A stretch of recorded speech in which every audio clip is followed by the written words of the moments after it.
Friends, welcome to Nandini vlog. இன்றைக்கி நம்ம தக்காளி கடையில் எப்படி செய்யுதுன்னு பார்க்கலாம் வாங்க. கேஸ் ஆன் பண்ணிவிட்டேன், நான் எண்ணெய் ஊற்றி வச்சுட்டேன்.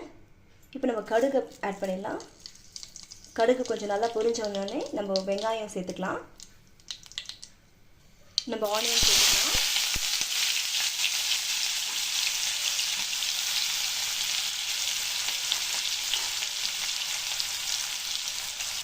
நான் கல்லுப்பு ஆட் பண்ணுறேன்.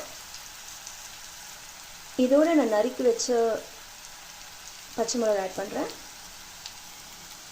இப்போ நம்ம வதக்கிடலாம்.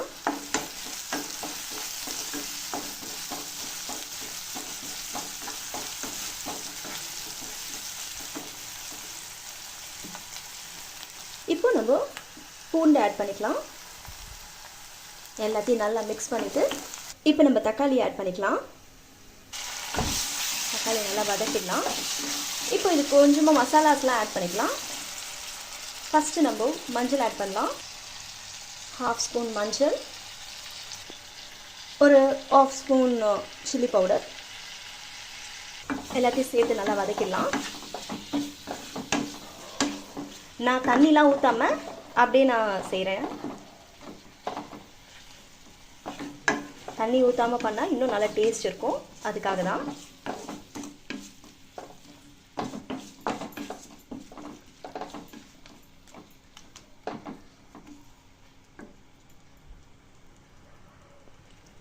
நான் அப்படியே ஒரு தட்டு போட்டு மூடிடுறேன்.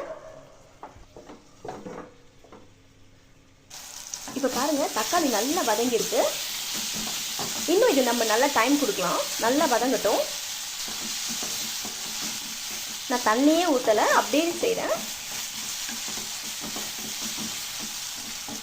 இப்போ நான் சிம்மில் வச்சுட்டு மறுபடியும் தட்டு போட்டு மூடிடுறேன். கொஞ்சம் நேரம் கழித்து பார்க்கலாம். இப்போ பாருங்கள், நம்மளோட தக்காளி தொக்கு நல்லா வெந்துடுச்சு, நல்லா ரோஸ்ட் ஆகிருக்கு.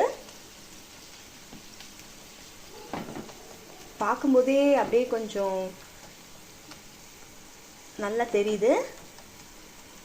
ஓகே காய்ஸ், அவ்வளோதான், நம்மளோட தக்காளி துவையல் ரெடி ஆயிடுச்சு. மறக்காமல் நந்தினி vlog-ஐ சப்ஸ்கிரைப் பண்ணுங்கள். தேங்க்யூ ஃபார் வாட்சிங். பாய்.